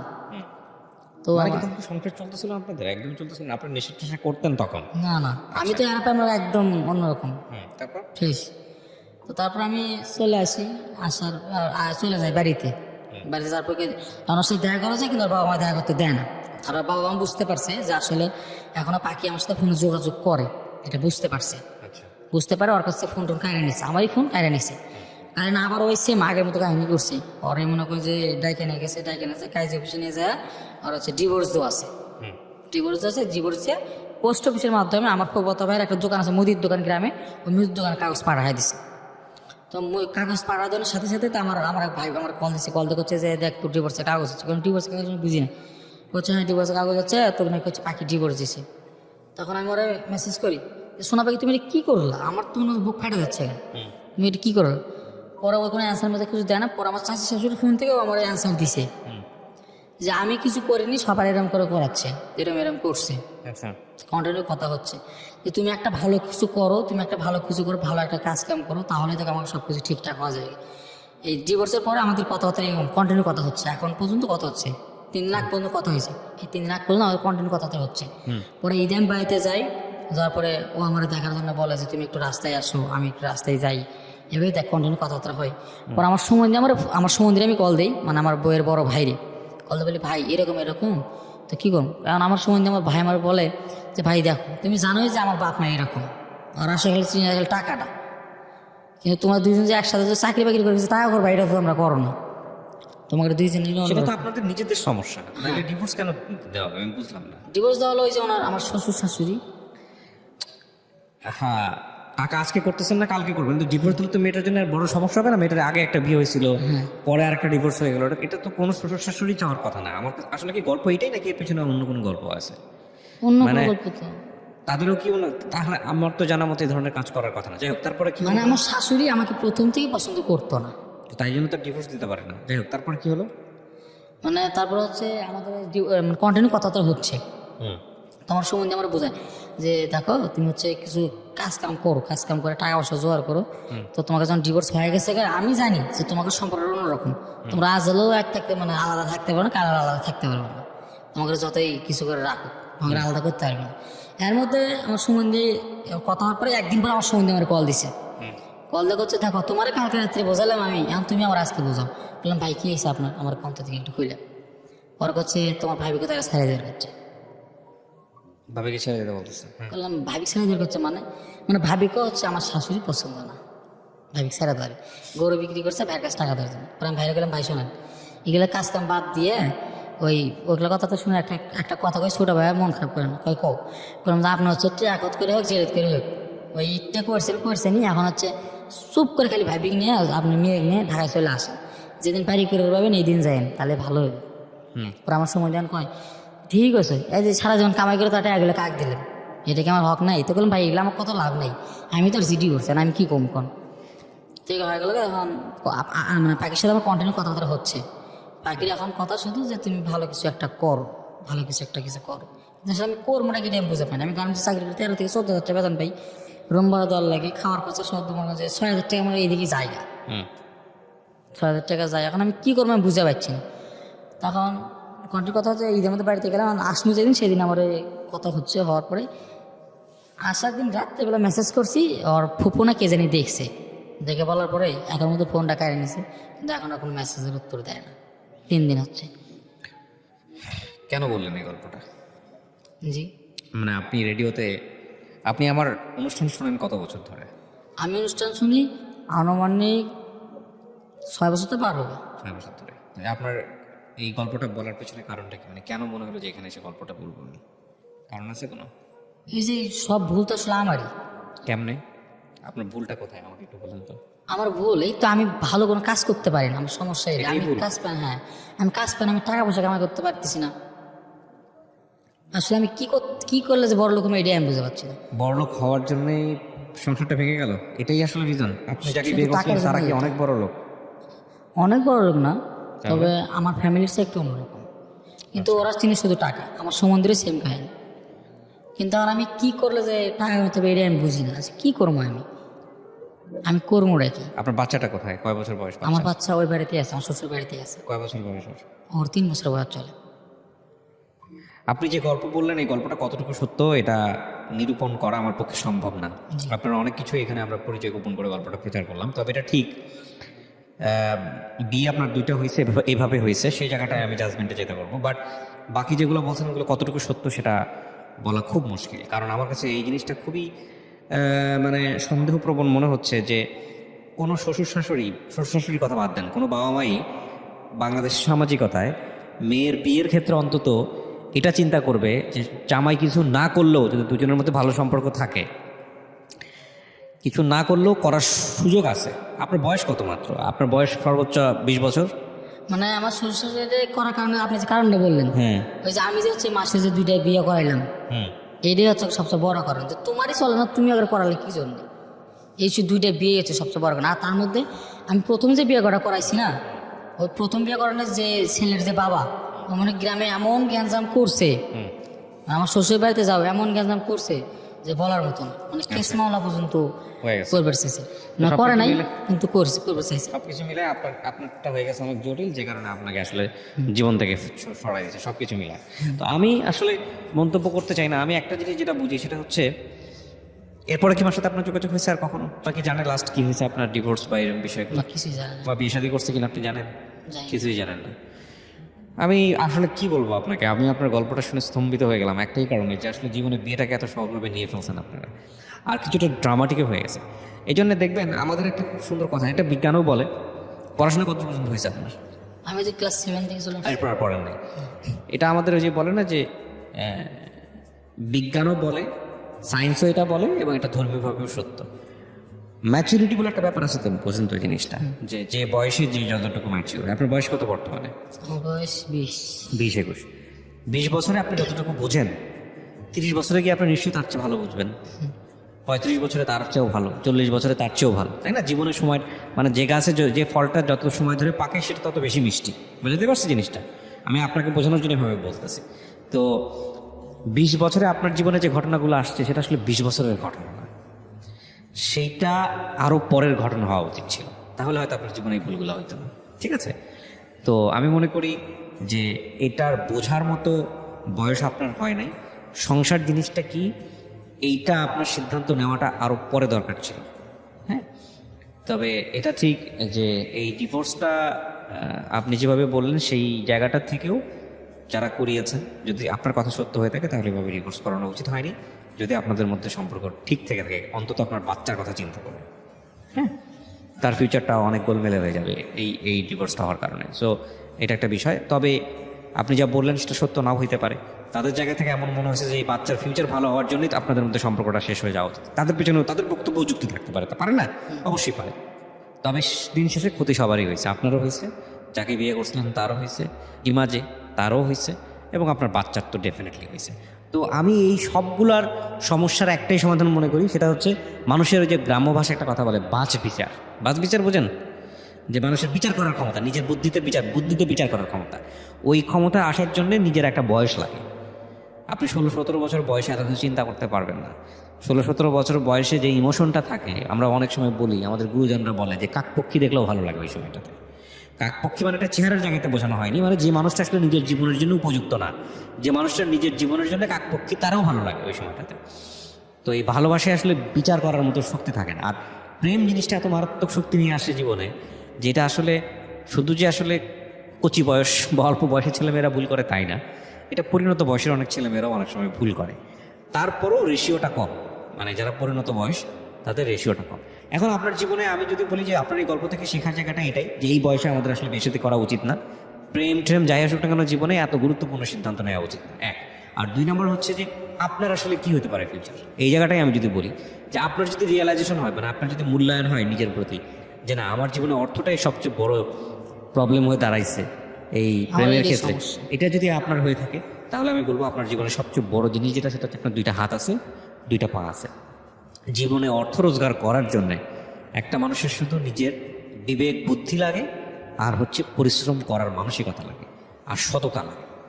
আপনার যদি এই জিনিসগুলো থাকে আপনার মধ্যে, আমি পয়সা করির কথা বলি নাই, কিন্তু এই বিষয়গুলো যদি আপনার থাকে, আপনার যদি নিয়ত সৎ থাকে, আর আপনি যদি পরিশ্রমী হন, আপনার যদি কাজ করার মতো ইচ্ছা থাকে, তাহলে জীবনে পয়সা ইনকাম করা খুব কঠিন কোনো কিছু না।